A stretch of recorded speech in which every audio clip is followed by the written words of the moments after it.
Quisiera antes de comenzar pedirle al pastor Efraín, que vi allá atrás. ¿Sí estás, pastor? Acá estás.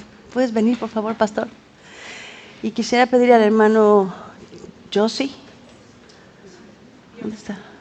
Josie, ¿dónde está? Aquí está.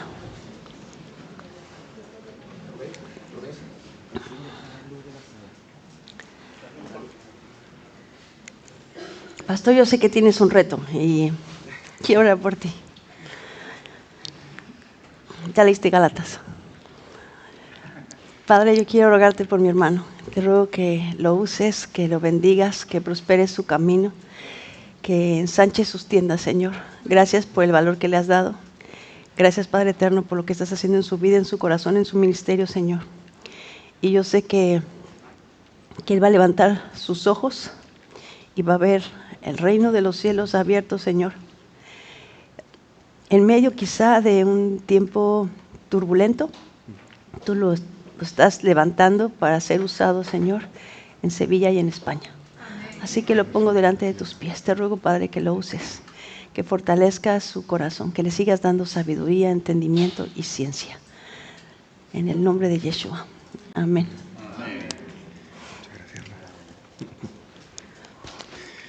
Esto significa que tendré que tomar o beber alguna copa complicada. Sí, mi hermano.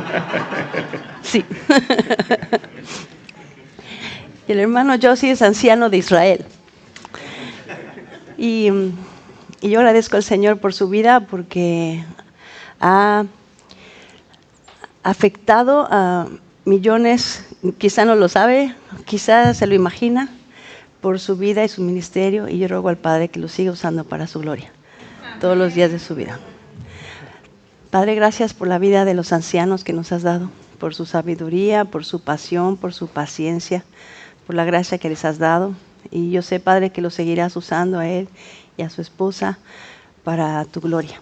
Gracias, Padre, porque lo que pusiste en su corazón fue sembrado en la vida de otros hermanos, maestros, pastores que han afectado nuestra vida.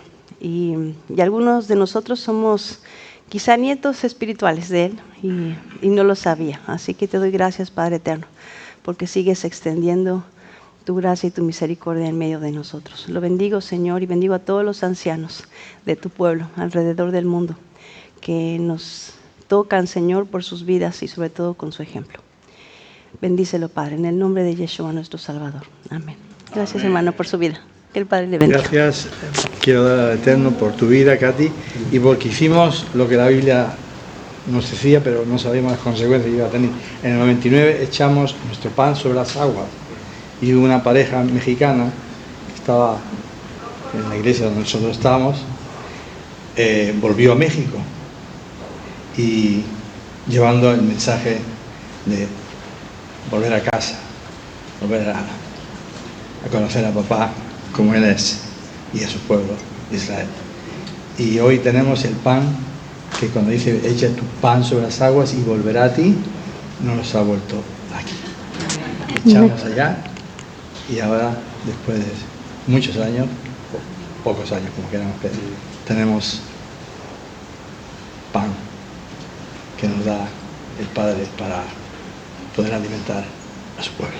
Gracias, Katy. Y yo soy resultado de eso. Gracias, mi hermano. Gracias, hermano.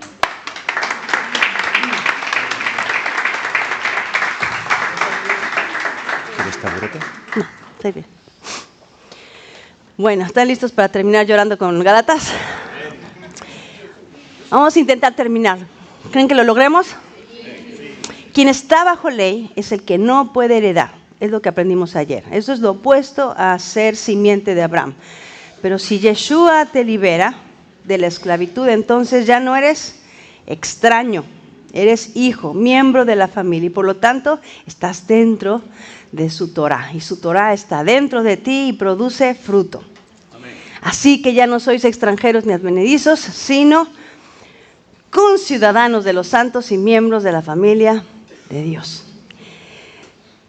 Y aprendimos ayer, si la entrega de la Torah 430 años después de la promesa no anuló la promesa, si la Torah no anuló la promesa, entonces 2000 años después revelada la fidelidad de Dios, tampoco la obediencia a la Torá es contraria o anula la promesa. Simplemente el justo vive por justicia.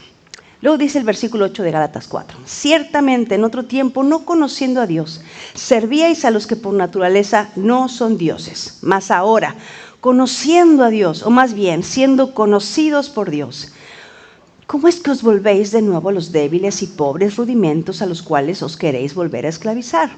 Guardáis los días, los meses, los tiempos y los años. Este es uno de los pasajes que se usa a menudo para decir que el creyente ya no debe guardar el Shabbat, las fiestas, particularmente el Shabbat. Sin embargo, cuando examinamos el contexto, la interpretación de esa manera es imposible. Si la ley de Dios es perfecta y la ley de Dios da libertad, no puede ser al mismo tiempo libertad y esclavitud. Eso es una contradicción. Pablo le está recordando a los gentiles que antes de conocer a Dios servían a los que por naturaleza no son dioses. Es decir, los de Galacia no guardaban la Torá, eran idólatras, eran paganos. Y eso es muy importante, por eso el contexto es muy importante. Antes, sin conocer a Dios, guardaban festivales, días y meses que tienen que ver con el mundo de los celtas, no la Torá. Los que por naturaleza no son dioses, se está refiriendo a ídolos y falsas deidades y falsas festividades. Pero después de haber conocido a Dios, o más bien haber sido conocido por Dios, nos está reprendiendo porque están regresando a eso. Los de Galacia no eran judíos practicantes de la Torá. ¿A qué están regresando los de Galacia? Pablo está destacando que el problema no es la ley mosaica, sino su retorno a las prácticas idolátricas y supersticiones. Aquí, cuando Pablo está hablando de esto en este pasaje, está mencionando días y meses y tiempos y años que no están haciendo referencia ni a las fiestas bíblicas ni al Shabbat. Eso no lo guardaban. Está hablando del calendario de los paganos lleno de rituales astrológicos. La palabra calendario, justamente que aparece aquí en este pasaje en griego, deriva del latín calendas, que indica el ritualismo de la religión romana, donde cada mes llevaba el nombre de una deidad pagana. Por ejemplo, Jano es el mes que nosotros llamamos enero, en inglés January. January, de las dos caras, ¿no? El pasado y el futuro. Entonces, a la llegada de los judaizantes, ahora los de Galacia tienen un doble problema, doble peligro. Porque unos llegaron a pensar que podían alcanzar la salvación por méritos propios y otros se sentían ahogados por estas tradiciones y prácticas y prefieren regresar al paganismo. Otros dicen, pues si ya tengo la salvación porque ya tengo la circuncisión, entonces pues a darle al carnaval. ¿Cuáles son estos días, meses, tiempos y años a los que se quieren volver y someter? Pues estas fiestas paganas. Por ejemplo, del 11 al 15 de enero celebraban la fiesta de Compitalia. El 15 de febrero, la fiesta de Lupercales. Del 13 al 21 de febrero, Parentalia. El 23 de febrero, Terminalia. 27 de febrero, Equirria. 1 de marzo, Matronalia. Anualmente tenían bacanales, saturnalias y acostumbraban celebrar el día de Apolo o de algún dios pagano.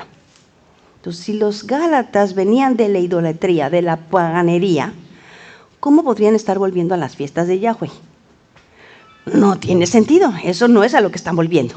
Nunca habían celebrado eso, a lo que estaban volviendo era la idolatría, porque es muy fácil cuando te hacen creer que pues una vez salvo, siempre salvo, no hay nada que hacer, pues ya me salvó, entonces puedo vivir como vivía antes. Da lo mismo porque el Dios de Abraham ya me recibió. Ellos pensaban que ya estaban en paz. Y por eso hay que seguir leyendo Gálatas y no leer Gálatas fuera de contexto. Entonces, si te quedas con el capítulo 3 y 4 y no lees el 5 y el 6, pues vas a tener problemas. Pablo se lee completo, del capítulo 1 al 6. Nunca lees una carta, un pedazo y te vas. O sea, si yo leyera una carta de mi marido que dice, ya no te amo como antes, y solo leo ese principio de la carta, digo, no, qué horror, ya, ¿no? Pero si sigo leyendo y dice, ya no te amo como antes, te amo más. Fío, ¿no? Sigue leyendo. Es lo que hacemos con Pablo, leemos un versículo y no seguimos leyendo. Hay que leer el capítulo 5. Lo que Pablo habla de como fruto de la carne es transgresión de la ley de Dios. No heredarán el reino de Dios los que practican esas cosas. Y eso incluye la idolatría. Y los de Galacia están regresando a eso. Entonces, cuando Pablo se quiere referir a las fiestas bíblicas, usa otro tipo de lenguaje. Y esto es muy importante, y por eso las otras cartas nos ayudan. Por ejemplo, en Colosenses capítulo 2, versículo 16, dice: por tanto, nadie os juzgue en comida o bebida, o en cuanto a días de fiesta, y luego es una frase muy particular: luna nueva o días de reposo. Eso es diferente a días, tiempos, fiestas, ¿no? Que está mencionando en la carta de los de Galacia. En Primera de Crónicas 23:31 tenemos la misma forma de lenguaje.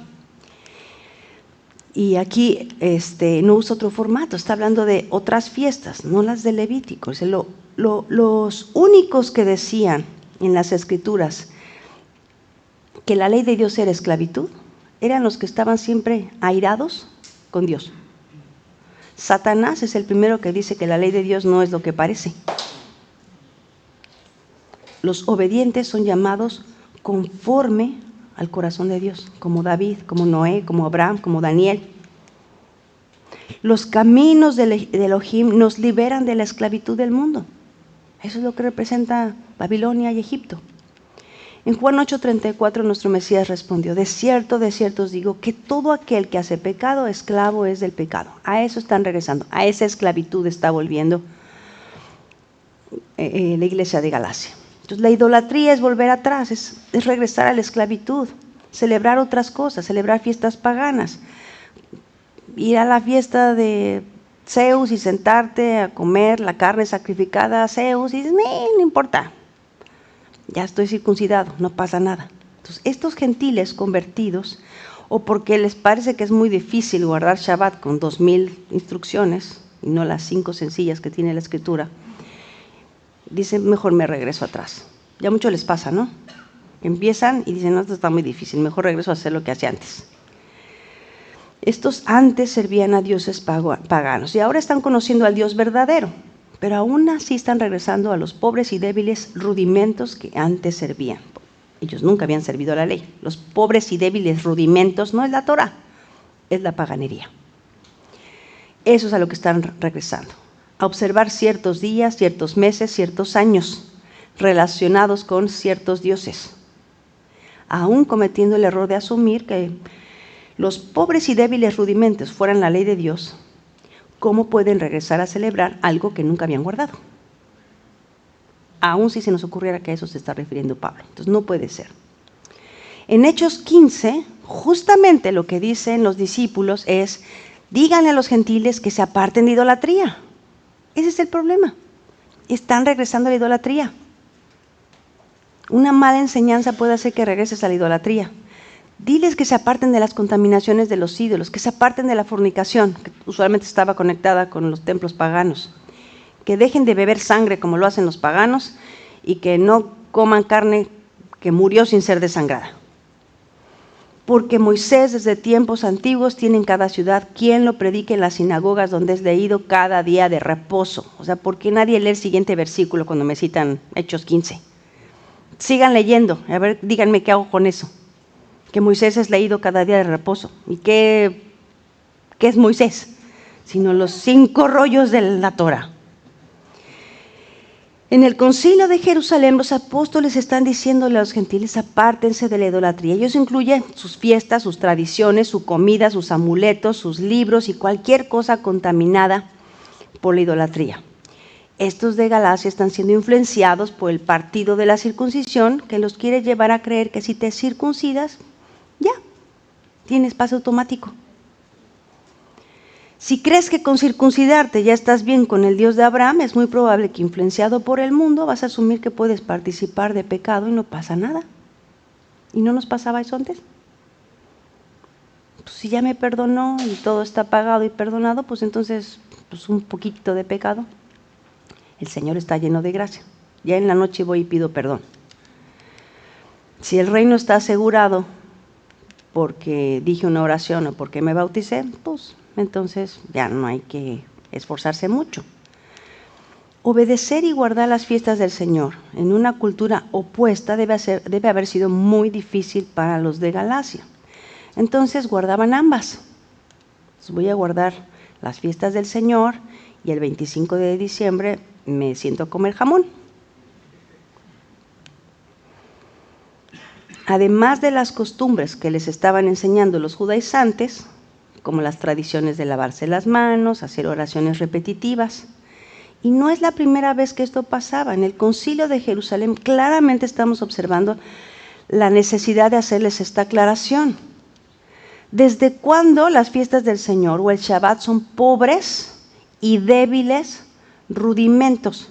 Cuando estas son sombras de Cristo.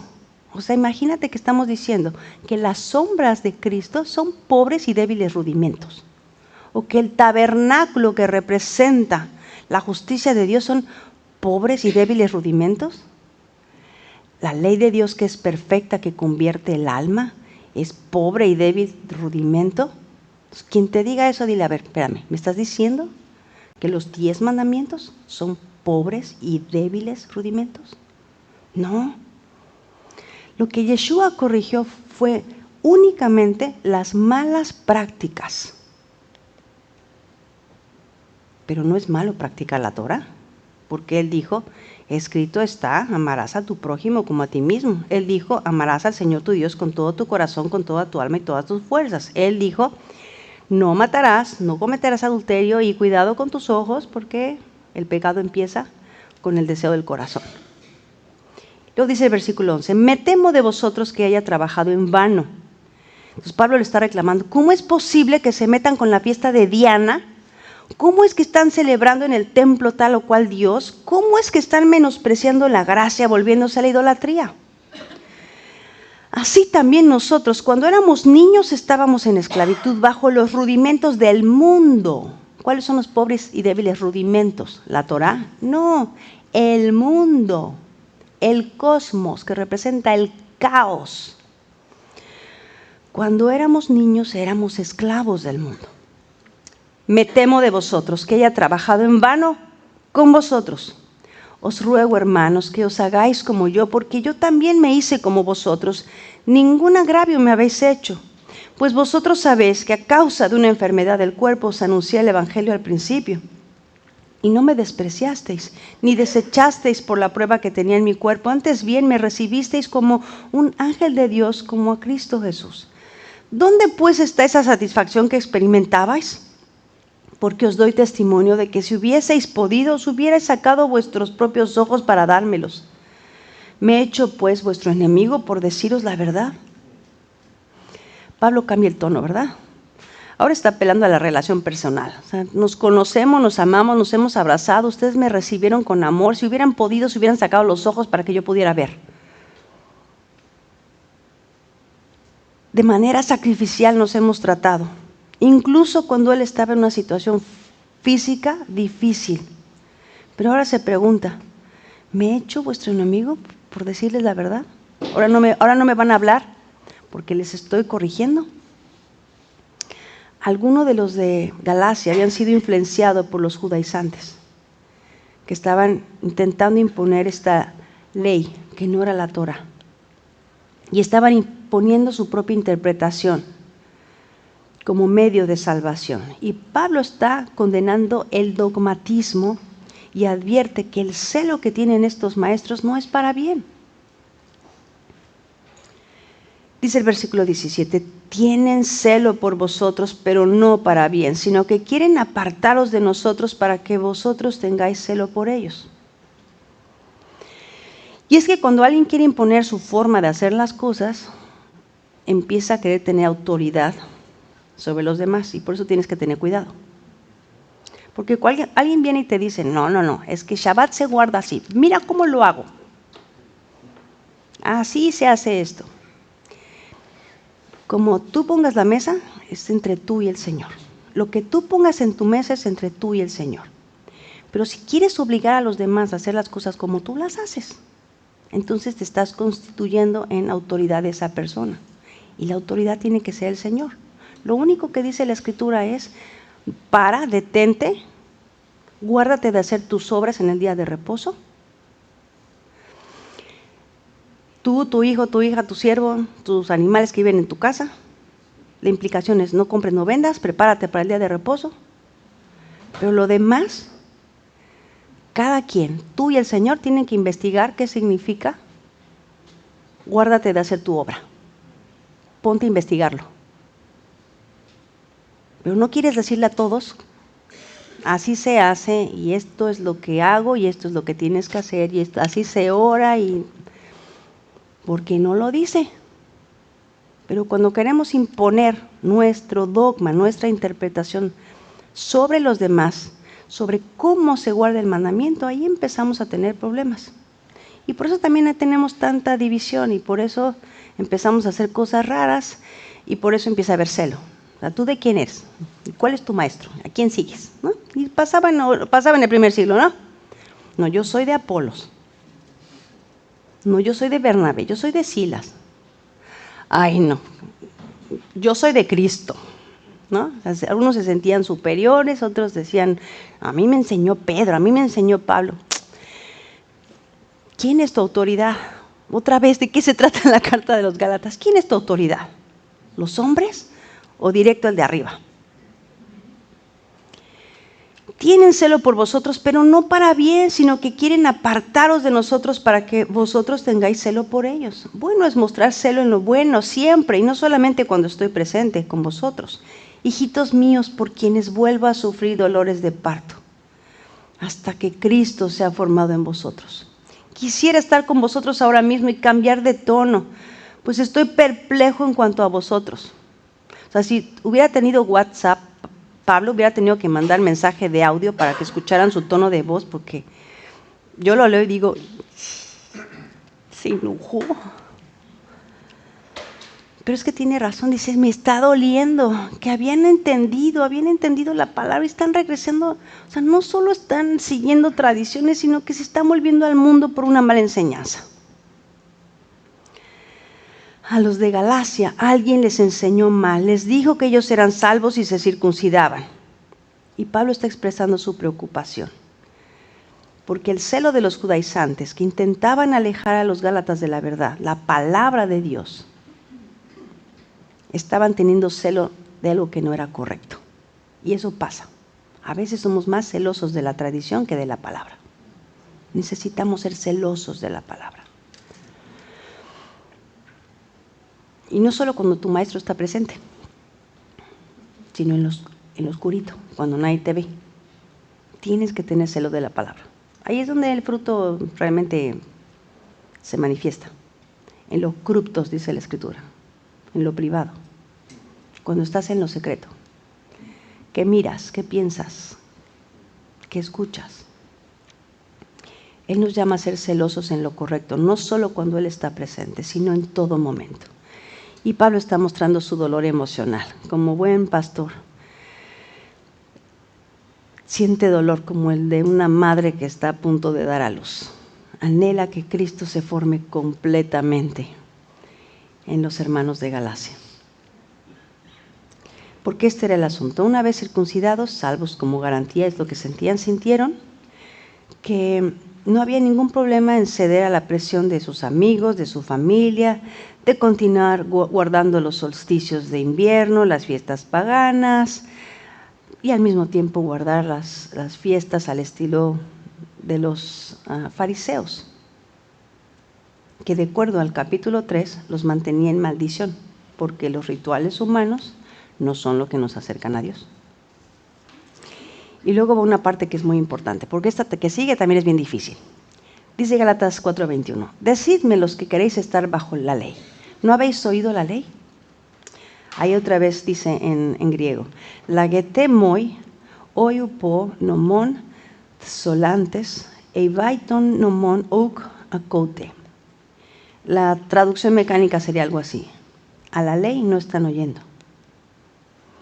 Estén diciendo a mí los bajo la ley, queriendo estar, ¿a la ley no están oyendo? O sea, los que están bajo ley, Ahí otra vez está sin artículo definido. Los que están bajo ley no querían escuchar la ley. Ahí está con artículo definido. Los que están bajo ley no quieren escuchar la ley. Es lo que dice ese versículo. La Torá, la ley entregada en el Sinaí, esa es la verdadera. Entonces, si estás siguiendo tradiciones, no vas a querer oír la ley. O sea, va a ser muy difícil hacer Shema cuando estás obedeciendo otra cosa, que no es a Dios. Quien tiene sabiduría oye y obedece la palabra del Señor y provoca a otros a decir, estos son los juicios justos. La ley es verdad, la instrucción, y no me aparto de la verdad. Deuteronomio 4:4. Mas vosotros que seguisteis al Señor vuestro Dios, todos estáis vivos sois. Mirad, yo os he enseñado estatutos y decretos, como el Señor mi Dios me mandó, para que hagáis así en medio de la tierra en la cual entráis para tomar posesión de ella. Guardadlos pues y ponedlos por obra, porque esta es vuestra sabiduría.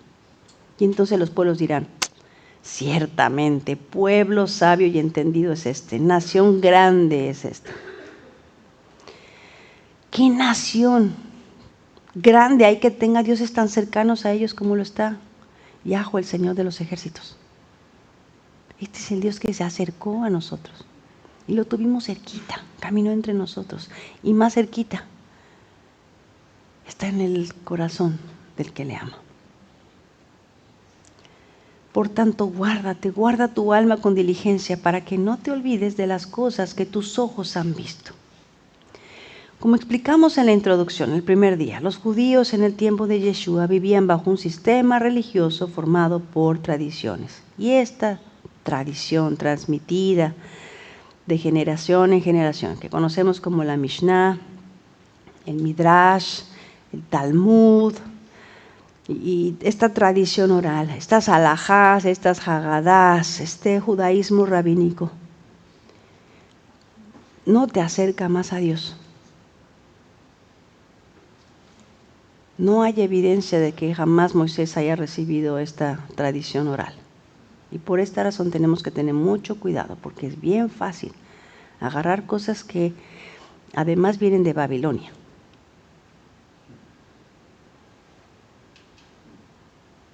Y tenemos que tener cuidado, porque nos salimos corriendo de Roma y a veces terminamos corriendo hacia Babilonia. Ahora hay algo importante. Todas estas leyes orales, los judíos las llaman el pacto del Sinaí. Lo voy a repetir. Todas estas tradiciones, los judíos las llaman el pacto del Sinaí. Porque dicen que Dios se las dio de manera oral en el Sinaí a Moisés, que se lo pasó a Josué, que se lo pasó a los ancianos y que llegó hasta los jueces y hasta el día de hoy. Para ellos viene de allí esta tradición, pero no es la Torá, no son los 5 libros de Moisés. Y por eso cuando leemos a Pablo no tenemos idea de lo que está diciendo o sobre lo que está hablando. Cuando nos topamos con estos pasajes, la ley de Dios es libertad, pero la ley oral esclaviza. Pablo dice en el versículo 22, porque está escrito que Abraham tuvo 2 hijos, uno de la esclava, el otro de la libre. Abraham tuvo 2 hijos.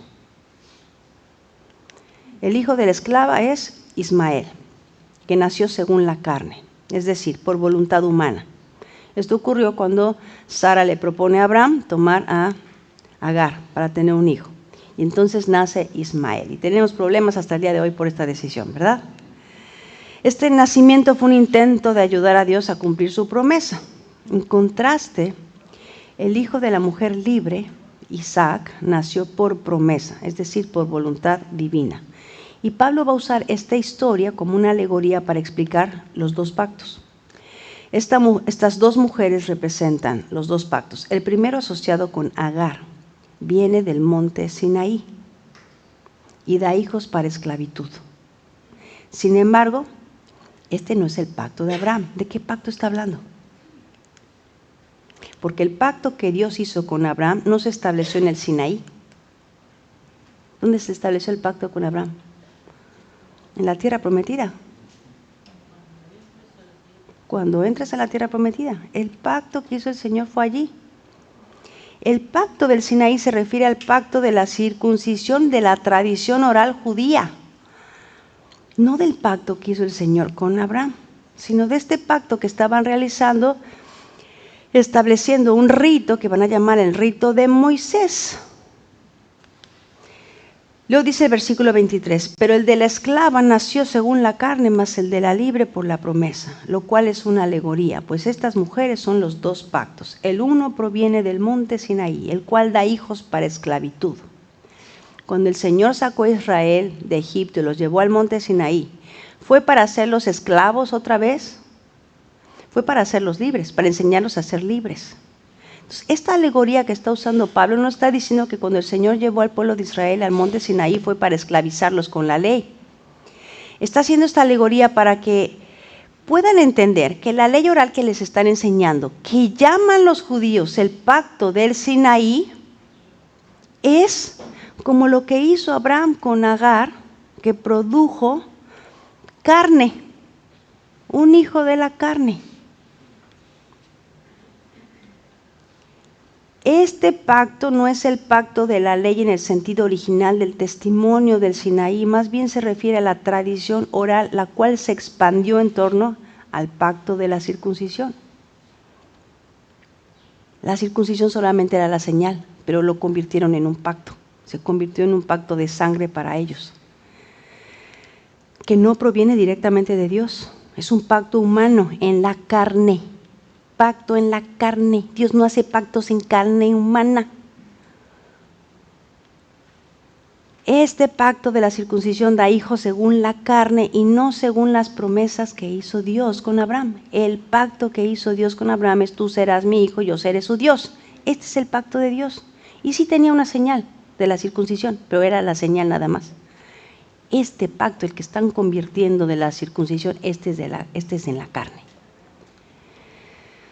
La circuncisión no es el pacto, era únicamente la señal. Entonces es incorrecto interpretar los dos pactos, como nos suelen enseñar, como que un pacto es el Antiguo Testamento y el otro es el Nuevo Testamento. Tache al que se le ocurrió tal cosa. Va a empezar, cuando Pablo está diciendo esto, no existe Nuevo Testamento. Pablo está señalando que un pacto es de esclavitud, las obras de ley, tradiciones judaicas o paganerías. Y el otro es de libertad, la promesa de Dios en Cristo. El pacto de Dios no genera hijos esclavos, son hijos libres. Luego dice el versículo 25, porque Agar es el monte Sinaí en Arabia y corresponde a la Jerusalén actual. ¿Qué estaba pasando en la Jerusalén actual? Estaba lleno de judaizantes, estaba lleno de un sistema religioso y político corrompido, no de la Torá. Yeshua no vino a corregir la Torá, ¿qué vino a corregir? La hipocresía, sepulcros blanqueados, por fuera se ven bien, por dentro están podridos, víboras, les dijo. Cuando los escribas y fariseos se sientan en la cátedra de Moisés, todo lo que diga Moisés, háganlo. Eso dice nuestro Mesías, pero no hagan conforme a sus obras, porque dicen y no hacen. Ese era el problema, no la Torá. ¿Qué es lo que estaba pasando en Jerusalén? Estaban llenos de esclavitud, cargas pesadas. Esta es la evidencia. Lo que para los fariseos era el pacto del Sinaí no eran los 10 mandamientos o la ley escrita dada a Moisés, sino lo que ellos llamaban la ley oral, la Torá al pé, la Torá en la boca, que llamaban ellos el pacto del Sinaí. Observa con atención las siguientes citas de la Guemará. Hay una discusión en la Guemará acerca de la escritura y de la Torá. Dice, Rabí Elazar dice, la mayor parte de la Torá fue transmitida por escrito, mientras que una minoría fue transmitida oralmente, como está dicho. Les escribí la mayor parte de mi Torá, pero ellos la consideraron como cosa extraña. Lo que significa que la mayoría de la Torá fue transmitida en forma escrita. Y Rabí Yohanan dice, la mayor parte de la Torá fue transmitida oralmente, al pé, mientras que una minoría fue transmitida por escrito, como está dicho respecto a la entrega de la Torá a Moisés en el monte Sinaí. Porque, ¿te fijas? ¿Qué es lo que están diciendo? ¿Lo captaste? Ellos están diciendo que la mayoría de la ley oral fue transmitida ¿dónde? En el monte Sinaí. Eso es lo que consideran el pacto del Sinaí. Porque según estas palabras, hice un pacto contigo y con Israel. No lo que le dio Dios a Moisés que escribió en un rollo, sino lo que ellos llaman la ley oral, la Torá al P, la Torá de la boca. Lo que indica que la mayor parte del pacto sinaítico fue enseñado oralmente. Esto lo encuentras en el Talmud, en la sección Gitín 60b. Antes de resolver la dificultad, la Gemara discute aún más la prohibición de escribir la Torá. Rabbi Yehudá bar Nahamani, el diseminador de Reish Lakish, explicó de la siguiente manera. Un verso dice, escribe estas palabras, y otro verso dice, es decir, se establece más adelante en el mismo verso, porque por boca de estas palabras. Estas frases sirven para decirte, las palabras que fueron enseñadas oralmente no puedes recitarlas por escrito, y las palabras que están escritas no puedes recitarlas oralmente, es decir, de memoria. Talmud, Temurá 146. Y Rabbi Levi bar Hamá dijo, que Rabbi Shimon ben Lakish dijo, Dios le dijo a Moisés, sube a mí al monte y quédate allí, y te daré las tablas de piedra y la Torá y la mitzvah que he escrito para que las enseñes. Lo que significa que Dios reveló a Moisés no solo la Torá escrita, sino toda la Torá. ¿Cómo llegaron a esa conclusión? Pues nomás porque hay que insistir, ¿verdad?, en la tradición de los ancianos. Pero no dice eso el texto bíblico. Tal como se transmitirá a través de las generaciones. Entonces, las tablas son los 10 mandamientos que fueron escritos en las tablas del pacto, la Torá. Son los 5 libros de Moisés. La mitzvah es la Mishnah. O sea, los mandamientos son la Mishnah, es lo que están diciendo, que incluye explicaciones sobre los mitzvot y cómo deben llevarse a cabo. Que he escrito se refiere a los profetas y escritos con inspiración divina, para que las enseñes. Se refiere al Talmud, que explica la Mishnah. Estas explicaciones son la base para los dictámenes de halajá y prácticas. Este verso enseña que todos los aspectos de la Torá fueron dados a Moisés desde el Sinaí. Están declarando que la Mishnah, el Talmud y estas cosas fueron declaradas en el monte Sinaí. Eso es lo que está diciendo Pablo. Esto lo encuentras en la sección Berajot 5 del Talmud. Luego dice, cuando Moisés subió al cielo, ¿a dónde? Eso dice el Talmud. Cuando Moisés subió al cielo para recibir la Torá, Dios le dio la Torá escrita junto con muchas instrucciones. Ahora entiendes por qué el Mesías dijo, nadie subió al cielo sino el que descendió del cielo. Esto era una tradición y es una tradición hasta el día de hoy. Cuando Moisés subió al cielo para recibir la Torá, Dios le dio la Torá escrita junto con muchas instrucciones. Estas instrucciones se llaman halajá le Moshe Mesinaí. Ahí está. La ley que fue dada a Moisés en el Sinaí. Maimónides escribe que es imposible que haya una discusión o desacuerdo sobre una halajá. Le Moshe Mesinaí, porque los judíos que escucharon las instrucciones de Moisés las implementaron en sus vidas diarias y se las pasaron a sus hijos, quienes se las pasaron a sus hijos. Entonces, algunos ejemplos de halajá, Le Moshe Mesinaí, son las correas de los tefilim deben ser negras, la suká debe tener al menos 2 paredes y media y todas las diferentes medidas y tamaños halágicos. ¿Qué dice la Escritura? Y tomó el libro del pacto y lo leyó a oídos de todo el pueblo, el cual dijo, haremos todas las cosas que el Señor ha dicho y obedeceremos. Entonces, el libro del pacto, literalmente el rollo del pacto, es el que Moisés leyó en presencia del pueblo. En la lectura simple de los eventos en el Sinaí, es evidente que el libro del pacto consiste en las palabras que Moisés pronunció, que Dios le había entregado desde la cima de la montaña cuando salieron libres de la esclavitud de Egipto. Entonces, el libro del pacto incluye lo que nosotros llamamos Génesis, Éxodo, Levítico, Número y Deuteronomio.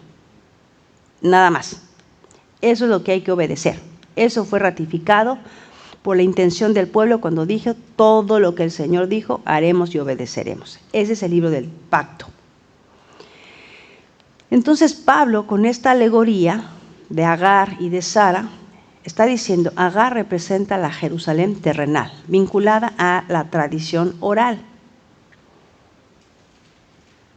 al rito de Moisés. Esta es la Jerusalén actual. Esa es la realidad religiosa. Y sus hijos están en esclavitud. No son libres. Porque están siguiendo tradiciones que los esclavizan. Son cargas pesadas, obras de ley. Y como niños son incapaces de heredar. En cambio, la Jerusalén celestial es libre.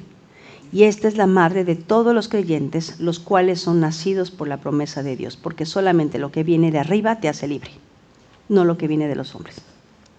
Si algo te hace libre, es algo que descendió del cielo. Y esa es la palabra de Dios. Y luego se hizo carne y caminó entre nosotros. Mas la Jerusalén de arriba, la cual es madre de todos nosotros, es libre, porque está escrito, regocíjate, oh estéril, tú que no das a luz, prorrumpe en júbilo y clama, tú que no tienes dolores de parto, porque más son los hijos de la desolada que de la que tiene marido. Entonces es muy importante entender que la promoción de una Jerusalén terrenal, cuando venimos al Mesías, no es donde debe estar nuestra esperanza. Cuando ahora vayamos a Israel, ¿van a ir conmigo? Cuando vayamos a Israel, nuestra esperanza no está en una tierra física, porque a veces esa es como nuestra ilusión, ¿no? O sea, no es la piedra, no es la roca. Las piedras nos enseñan. Y a los historiadores nos gusta mucho ir a ver a las piedras, ¿no? Aprendemos de ellas, nos explican cosas, aprendemos cosas, pero nuestra esperanza no está en pisar Jerusalén. Tenemos que tener cuidado con eso, porque podríamos perder el verdadero enfoque. Conocer la historia es fundamental. Es emocionante soñar con pisar los mismos lugares que pisaron, no sé, Elías, ¿no? O el mismo Yeshua. O sea, yo te aseguro que yo voy a llorar en Getsemaní y me van a faltar Kleenex. Imagínate, se me emociona que digo, es el mar Mediterráneo, ¿no? Por ahí navegó Pablo. Jonás quería llegar hasta acá. Es muy emocionante eso. Pero necesitamos ser conscientes de que muchas veces y muchos, incluso la comunidad de fe, está cayendo, como le sucedió a los de Galacia, en la ilusión de anhelar la Jerusalén física como la patria celestial o la reconstrucción del templo para que se reanuden los sacrificios, y hay que tener mucho cuidado con eso. Peor aún, buscar una conversión al judaísmo, ¿no? Y buscar un rabino que te haga la circuncisión de acuerdo a la tradición. Algunos están yéndose así hasta otra vez. No entendimos nada y nos vamos. Sin embargo, esta búsqueda pues termina en alejamiento. Alejamiento de la libertad que Cristo nos ha otorgado. En el Sinaí se entregó un rollo de pacto, un pacto matrimonial, que son las instrucciones para vivir como libres. Ese fue el pacto que quebrantó Israel. La razón por la que el Señor, dice Jeremías 3, le dio carta de repudio. Fue la Ketubá. Ahí está el pacto matrimonial quebrantado. Pero el Señor dijo, lo voy a renovar. Vamos a renovar este pacto porque los amo, porque quiero a la esposa, la novia de vuelta. Luego dice el versículo 28, así que hermanos, nosotros como Isaac somos hijos de la promesa, pero como entonces el que había nacido según la carne perseguía al que había nacido según el Espíritu, así también ahora. Los creyentes como Isaac somos hijos de la promesa, no de la carne. Si la ciudadanía celestial fuera un asunto de genealogía, Ismael es más hebreo que nosotros. Esaú es más hebreo que nosotros. Sin embargo, no son de fe. Así como Ismael, hijo nacido según la carne, perseguía a Isaac, el hijo nacido según el Espíritu, así como Esaú, el carnal, perseguía a Jacob, el espiritual. De la misma manera, aquellos que confían en las obras de la carne como la circuncisión para salvación, van a perseguir a los que son nacidos de la promesa en Cristo. Entonces no te preocupes si te persiguen, eso es normal. Los que son espirituales, los que son hijos de fe, como Isaac, van a ser perseguidos por Ismael o por Esaú. Sin embargo, como dice el texto, la promesa de Dios es la que prevalece y los que son nacidos del Espíritu son los verdaderos herederos de la promesa. ¿Mas qué dice la Escritura? Dice Pablo: echa fuera a la esclava y a su hijo, porque no heredará el hijo de la esclava con el hijo de la libre. O sea, aquí está la afirmación contundente. Pablo quiere que reflexionemos sobre la naturaleza de nuestra herencia espiritual y nos recuerda: hay que echar fuera a la esclava y a su hijo. Echa fuera la tradición, echa fuera el pecado, echa fuera lo que te esclaviza. Porque esto deja fuera el plan divino. Esto no lo necesitas. De manera, hermanos, que no somos hijos de la esclava, sino de la libre. Cuando te pregunten, ¿y qué pasa con Gálatas 4? Cuando habla de Agar y Sara, ¿no está diciendo que la ley esclaviza? No. El pacto del Sinaí al que se refiere Pablo es la ley oral. Asunto resuelto. Y ahora tienes citas y pruebas, evidencias en textos del Talmud y la Guemará para que puedas defender que tú obedeces la Torá porque quieres vivir en libertad. Porque lo que te esclaviza es el pecado. Y que el rudimento débil no es la Torá. Son estas leyes orales o el que te regreses al paganismo. Esos son los rudimentos débiles del mundo.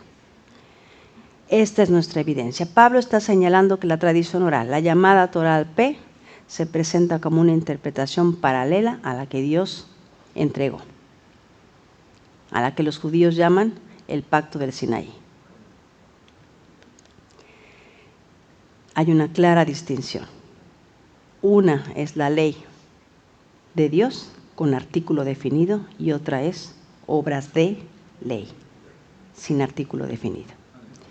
Entonces la cuestión aquí es cómo es que los judaizantes estaban intentando imponer normas humanas, buscando gloriarse, ponerse como autoridad sobre los gentiles y ofreciendo una falsa conversión, un falso evangelio. Este es otro escenario a la realidad y que estaban volviendo los de Galacia a la esclavitud por esta razón. Estaban atrapados por sus deseos, por sus pasiones, como el mismo Pablo lo expresa. Guías de ciegos son, incapaces de ver la realidad. Entonces la redención no se obtiene por obediencia. La herencia solo puede ser obtenida cuando el hijo es capaz, cuando el tutor y el curador lo gradúan. Esto es lo que hace el Espíritu en nosotros. Desear estar en obediencia no es lo mismo que estar bajo ley o bajo el dominio del pecado. La semilla de Abraham va a bendecir a todo el mundo. Esta es la promesa que el Señor le hizo a Abraham. Abraham y Sara perdieron esperanza. Al igual que Adán, Abraham escuchó a Sara y en su carne quisieron obtener la promesa que solo se obtiene por fidelidad, por fe. Para los fariseos, la raíz de la salvación no estaba enraizada en la rama del sacrificio con sangre, sino en la visión rabínica, legalista, y por esta razón los judíos estaban esclavizados a tradiciones. No eran obedientes a la ley de Dios, sino a costumbres. ¿Ya entendiste Gálatas 4? Okay, si no, tengo un libro para que lo vuelvas a estudiar. A la mayoría de las personas nos gusta la palabra libertad, ¿cierto? Y luego en nuestro mundo occidental luchamos por esto, ¿no? Queremos ser libres, no queremos ser oprimidos, y menos por un tirano. Pero si no entendemos lo que significa la relación entre la ley de Dios y la fe, podemos sacarla de contexto. La realidad es que todos somos siervos de algo. O somos siervos de la justicia o somos siervos del pecado. En lo que eres libre es en escoger a quién vas a servir. En eso sí eres libre.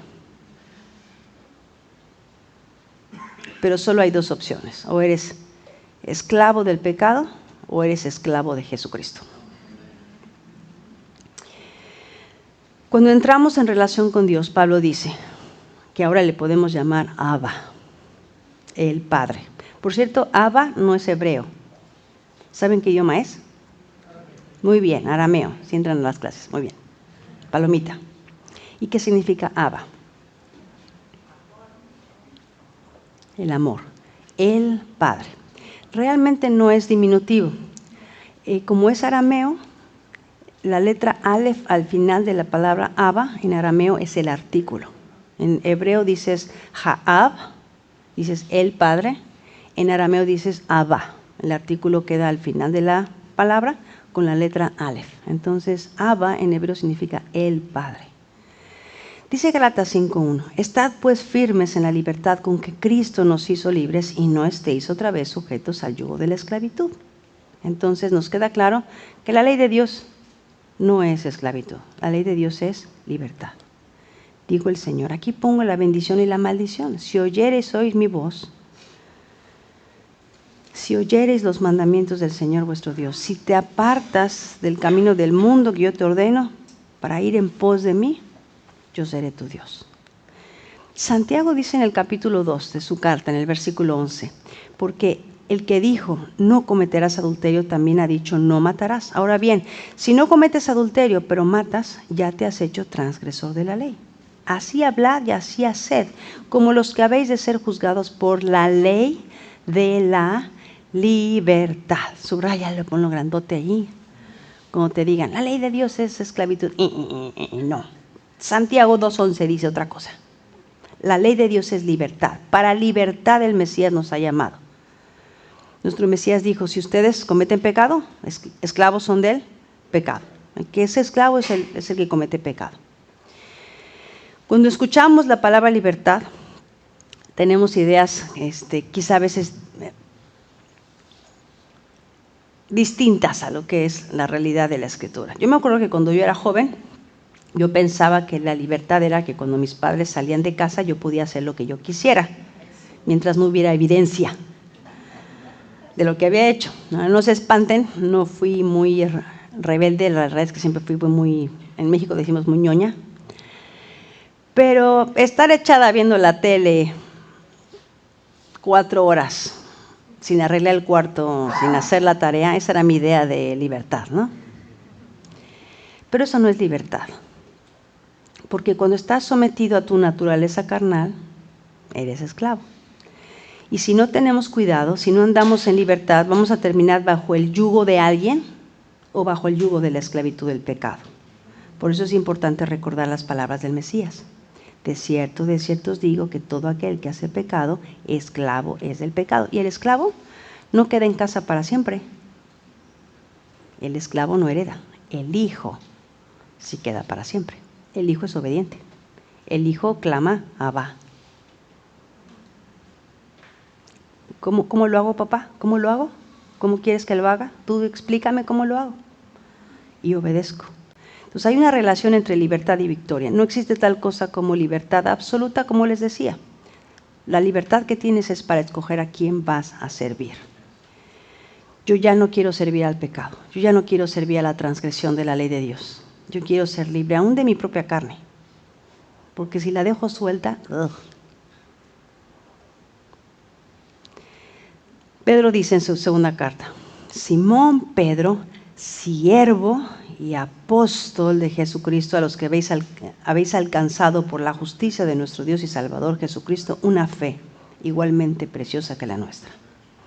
No vamos a encontrar un solo pasaje en la Biblia que diga que la ley es atadura o esclavitud. Ni uno solo. Ni uno solo. Pero sí encontramos estas afirmaciones. Salmo 119, 44. Guardaré tu ley siempre, para siempre, eternamente, y andaré en libertad, porque busqué tus mandamientos. De ninguna manera lo que es libertad puede al mismo tiempo ser esclavitud. ¿Cómo podría ser posible?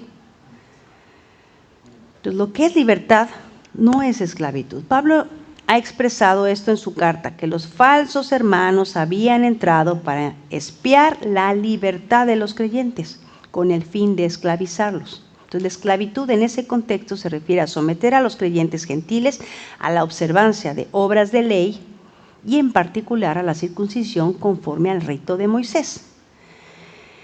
Pablo nos está explicando que somos como niños, que estábamos en esclavitud, porque estábamos bajo los rudimentos del mundo, creencias alejadas de la verdad, prácticas paganas, y estamos empezando a ser entrenados por la Torá, bebiendo la leche de la Torá, bajo tutores y custodios, porque no estamos listos para heredar, hasta que llega la fidelidad, y entonces la fidelidad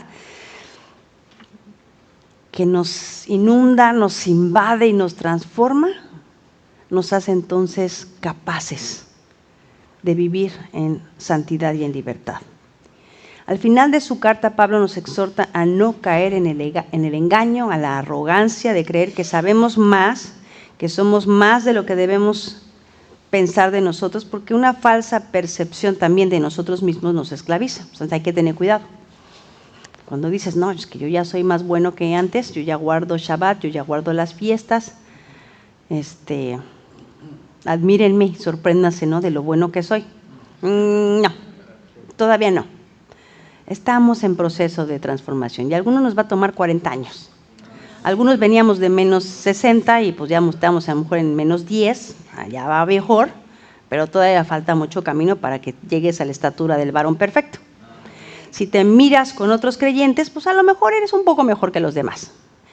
Pero no te midas con los demás creyentes, mídete con el varón perfecto, mídete con Yeshua y dices, ni a los talones, ni siquiera puedo desatarle las agujetas.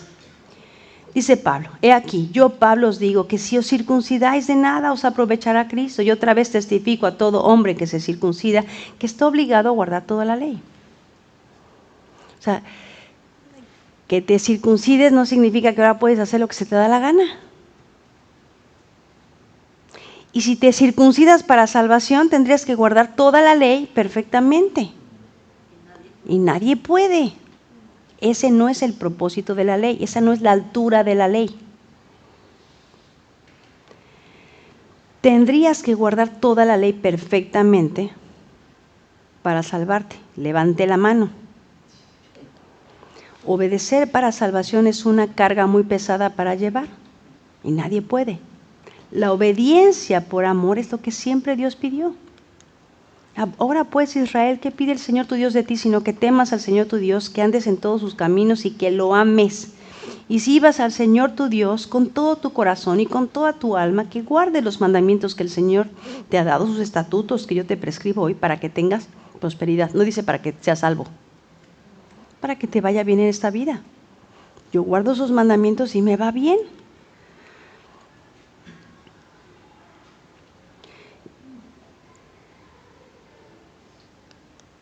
Pablo circuncidó a Timoteo.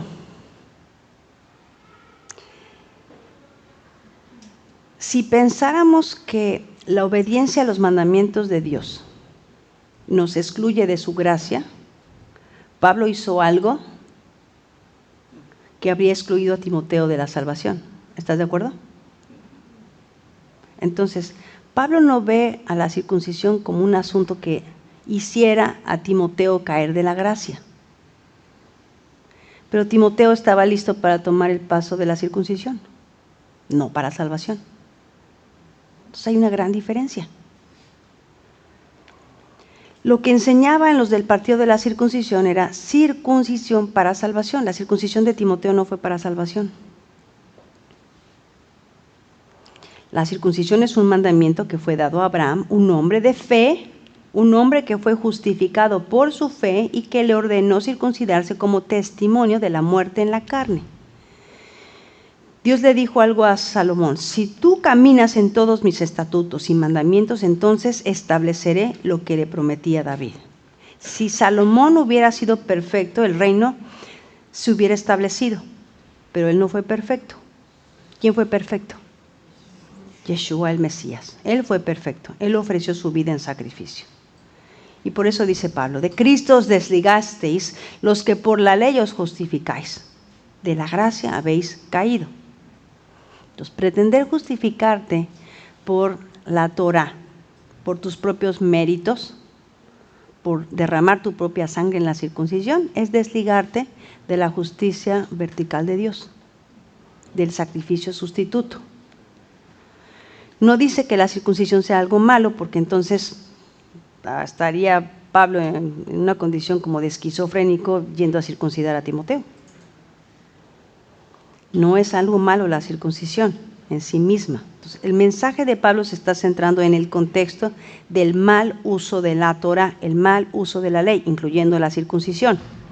Utilizar la circuncisión como medio para justificarte y alcanzar la salvación, eso es caer de la gracia. Si te justificas a ti mismo para salvación, por guardar las fiestas, el Shabbat o por la circuncisión, estás cayendo de la gracia. Ese es el error. Pensar que, porque implicaría, al final, como muchos te van a decir, es que necesitas guardar perfectamente toda la ley. Pues sí. Si te quieres salvar, por esa razón tendrías que guardar perfectamente la ley de Dios. Pero como no hay justo ni aun uno, esa no es la altura de la ley, ese no es su propósito. No solo es cierto que no hay ni un solo justo, sino que además la ley no es un invento nuestro, sino un diseño de Dios. Por lo tanto, no podemos atribuirnos ningún mérito. Tú no inventaste la Torah, tú no inventaste la ley de Dios. Tú no eres más santo que Dios. Hacer lo correcto es simplemente nuestra obligación, como hijos obedientes. Él me salvó, Él me amó, Él es mi Padre, te obedezco. Punto. Además, pensar que podemos salvarnos por nuestros propios méritos o esfuerzos implicaría que nuestra propia sangre tiene poder para salvarnos, lo cual también sabemos que es imposible. Cuando leemos la frase caer de la gracia, solemos leer más de lo que realmente dice. Primero, no dice que si guardas el tercero o cuarto mandamiento, te has caído de la gracia. Algunos leen eso.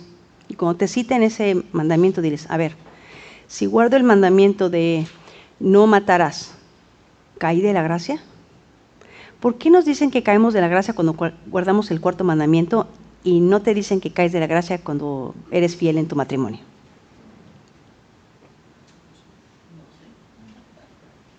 ¿Por qué no me dicen que caí de la gracia? Porque no digo falso testimonio. ¿Por qué si me dicen que caigo de la gracia si guardo Sukkot? No dice eso el texto. El problema es que leemos más y le añadimos. Ese es el problema, que siempre le añadimos o le quitamos o le añadimos.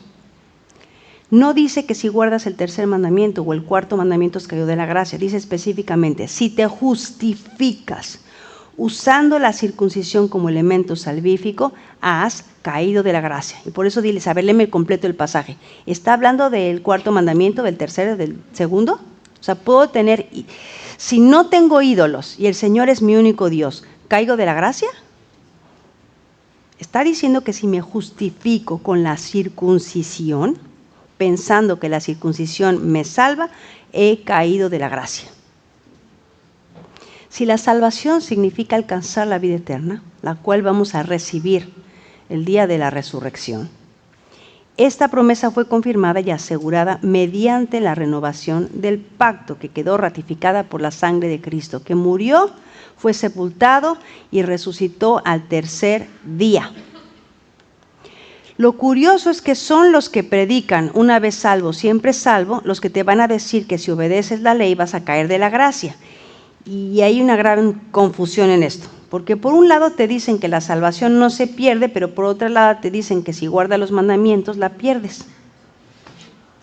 ¿No que no se pierde? Una vez salvo, siempre salvo. Si no la voy a perder, ¿en qué te afecta que guarde yo un día o el otro?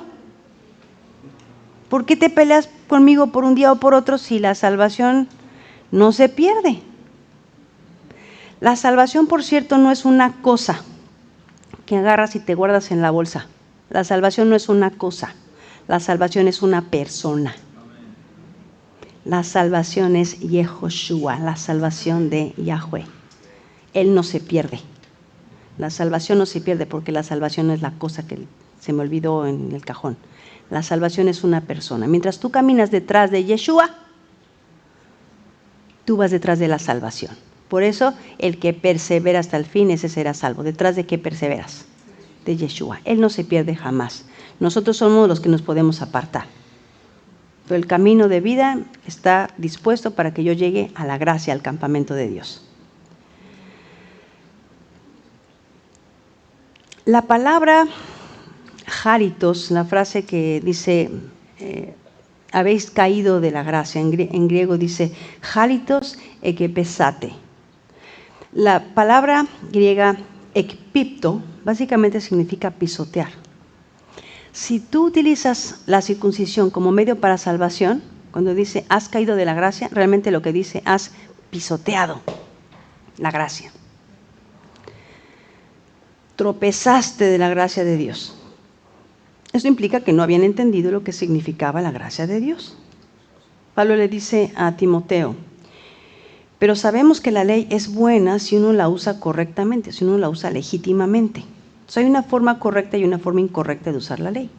Pues nosotros, por el Espíritu, aguardamos por fe la esperanza de la justicia, porque en Cristo Jesús ni la circuncisión vale algo, ni la incircuncisión, sino la fe, que obra por el amor. Lo que importa no es la señal de la fidelidad, lo que importa es la fidelidad que obra por amor, que es lo que decíamos del ejemplo del anillo. Puedes traer anillo y ser perfectamente fiel a tu matrimonio y está bien. Pero podrías traer anillo y ser un hipócrita adúltero. ¿De qué te sirve el anillo? De nada, traes la señal, pero no eres fiel. Pero podrías ser perfectamente fiel y haber perdido el anillo. ¿Qué te cuenta más? ¿Con qué está más contenta tu esposa o tu esposo? Perdió el anillo, pero es absolutamente fiel. ¿Qué prefieres? ¿Alguien que trae puesto el anillo o alguien que te es fiel? ¿Alguien que es adúltero con anillo o alguien que es fiel sin anillo? ¿Alguien que es fiel, aunque traiga o no traiga anillo? Es lo que espera Dios de ti. Tus papás no nacieron en pacto, probablemente no sabían del pacto, no guardaron el pacto, no te circuncidaron al 8º día. Porque el que circuncida es el Padre. Tú no llegaste circuncidado, pero guardas perfectamente la ley de Dios. ¿Qué te va a contar Dios? ¿El anillo o la fidelidad? ¿Qué ventaja tiene pues el judío o de qué aprovecha la circuncisión? Mucho, en todas maneras. Primero, ciertamente, que le ha sido confiada la palabra de Dios. Gracias al Padre Eterno por la casa de Judá que guardó la Torá. Con celo, porque la palabra confiada nos llegó a nosotros. Esa palabra confiada es la palabra pisteo y se refiere a la promesa, a la palabra encomendada que Dios hizo a Abraham. Esta promesa fue señalada mediante un pacto de sangre, pero no fue Abraham quien hizo el pacto, fue Dios quien hizo el pacto. Fue Él quien pasó en medio de los animales sacrificados y fue Él que murió en la cruz por causa de que se quebrantó el pacto, el que nosotros quebrantamos. Eso es lo que hizo el Eterno. Por eso no puedo pisotear la sangre de Cristo diciendo, pues ahora me circuncido, porque soy más justo y más bueno. Y Dios me tiene que recibir. Ese no es el propósito de la circuncisión, te equivocaste. La circuncisión no puede cambiarnos espiritualmente, es solamente una señal. ¿Y qué simboliza? La muerte de la carne. Y por eso lo que va a seguir diciendo Pablo en esta carta es tan importante. Pablo va a empezar a definirnos cuál es la diferencia entre andar en la carne y andar en el espíritu. Vosotros corríais bien. ¿Quién os estorbó para no obedecer a la verdad? ¿Cuál es la verdad? Su palabra es la verdad. Y el poder del Espíritu nos permite vivir en las promesas y en obediencia. La gracia de Dios nos dirige a la obediencia. Y los Gálatas dejaron la verdad, su palabra que es la verdad. Esta persuasión no procede de aquel que os llama. Un poco de levadura leuda toda la masa. Entonces, un poquito de tradición, o un poquito de carne. Vas a ver cómo echa a perder todo lo demás, todo lo bueno. La levadura o el hametz es lo que inflama. Y cuando creo que la espiritualidad se trata de mí, de mis logros, de yo siendo mejor que otros por lo que hago, o cuando pienso que una señal sustituye a la fidelidad, nuestra fe termina fermentada o corrompida y se hace inútil. El buen ejemplo del anillo tiene que ayudarnos a pensar en esto. ¿Qué es lo que importa? ¿Qué es lo que importa? Si eres fiel, lo eres con o sin anillo. El anillo no es el matrimonio, es la fidelidad por amor. Si el incircunciso guardare las ordenanzas de la ley, ¿no será tenida su incircuncisión como circuncisión? Y el que físicamente es incircunciso, pero guarda perfectamente la ley, te condenará a ti, que con la letra de la ley y con la circuncisión eres transgresor de la ley. Pues no es judío el que lo es exteriormente, ni es la circuncisión la que se hace exteriormente en la carne, sino que es judío el que lo es en lo interior, y la circuncisión es la del corazón, en espíritu, no en letra, la alabanza de la cual no viene de los hombres, sino de Dios. Entonces Pablo le está diciendo a los de Galacia, no han entendido nada. ¿Quiénes son? ¿Y cuánto necesitan de la salvación y la misericordia de Dios? Porque la fe no se trata de nosotros. Esto es algo que hace Dios, es el resultado de desear agradar al Dios vivo. La arrogancia nos lleva a vivir en pecado y a volver a la esclavitud. Los celos nos llevan a hacer cosas horribles, como las que hicieron los hermanos de José. Yo confío, dice Pablo, respecto de vosotros en el Señor, que no pensaréis de otro modo, mas el que os perturba llevará la sentencia, quien quiera que sea. Y yo, hermanos, si aún predico la circuncisión, ¿por qué padezco persecución todavía? En tal caso se ha quitado el tropiezo de la cruz. La libertad viene de la obediencia a la palabra de Dios. Nunca la obediencia produce salvación, pero somos llamados a vivir en obediencia para libertad, no en la carne, sino en espíritu. Y luego Pablo sube el tono de voz. Si me hubiera mandado el WhatsApp, yo creo que le bajaba el volumen. Ojalá se mutilasen los que os perturban, porque vosotros, hermanos, a libertad fuisteis llamados, solamente que no uséis la libertad como ocasión para la carne, sino servíos por amor los unos a los otros. Entonces, el asunto radicaba en esta grave confusión entre la descripción de la ley y la prescripción de la ley. Es decir, los 10 mandamientos grabados en piedra son la descripción de la ley. Nos dicen que es el pecado. Y luego dice Pablo, porque toda la ley en esta sola palabra se cumple. Amarás a tu prójimo como a ti mismo. Pero si os mordéis y os coméis unos a otros, mirad que también no os consumáis unos a otros. Digo pues, andad en el Espíritu y no satisfagáis los deseos de la carne, porque el deseo de la carne es contra el Espíritu y el del Espíritu es contra la carne, y estos se oponen entre sí, para que no hagáis lo que quisierais. Pablo dice en Romanos 7, ¿qué diremos pues? La ley es pecado en ninguna manera, pero yo no conocía el pecado sino por la ley, porque tampoco conociera la codicia si la ley no dijera no codiciarás. Entonces el resto de la ley, el sistema sacrificial, todo lo relacionado con el santuario y el sacerdocio son la prescripción para el pecado, la medicina. Entonces la Torah me describe el pecado.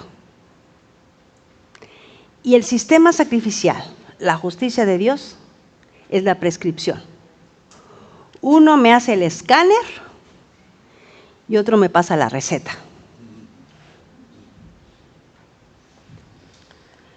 Dice Pablo en Hebreos capítulo 10, porque la ley, teniendo la sombra de los bienes venideros, no la imagen misma de las cosas, nunca puede por los mismos sacrificios que se ofrecen continuamente cada año hacer perfectos a los que se acercan.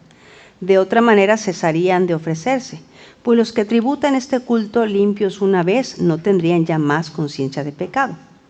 Entonces, cuando observamos cualquiera de los 10 mandamientos, la descripción de la ley, la prescripción por quebrantar cualquiera de estos vino en forma de sacrificios y ofrendas. Y Yeshua, el Cordero de Dios, que quita el pecado del mundo, no vino a abolir la descripción de la ley.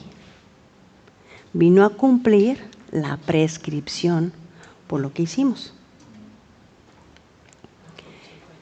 Las consecuencias. Por eso dice, yo no vino a abrogar ni a abolir la ley. Entonces, cuando te digan es que Cristo cumplió la ley, ya no tengo que cumplirla, no, estás equivocando.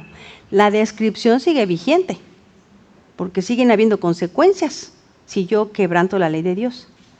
Él nos trajo la medicina para la enfermedad, pero si ya te enfermaste, si ya te curaste de la enfermedad, ¿vas a regresar para que te vuelvan a poner el virus? Entonces la mentira sigue siendo mentira, el adulterio sigue siendo adulterio y quebrantar el día de reposo sigue siendo transgresión de la ley de Dios. Todavía tenemos ese problema. Si regresamos al pecado, todavía tenemos enfermedad.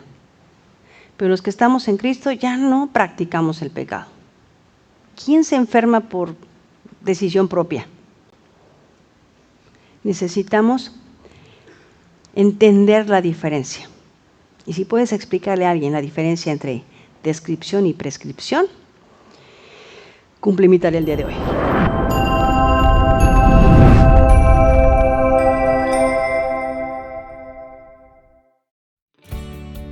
Hacemos lo que creemos y lo que creemos es lo que hacemos. Por esta razón, en un mundo tan vacío de verdad, quiero presentar a estudiantes serios de la Escritura una base intelectual y al mismo tiempo profundamente espiritual sobre el contexto histórico, cultural y gramatical de una de las cartas más importantes del Nuevo Testamento.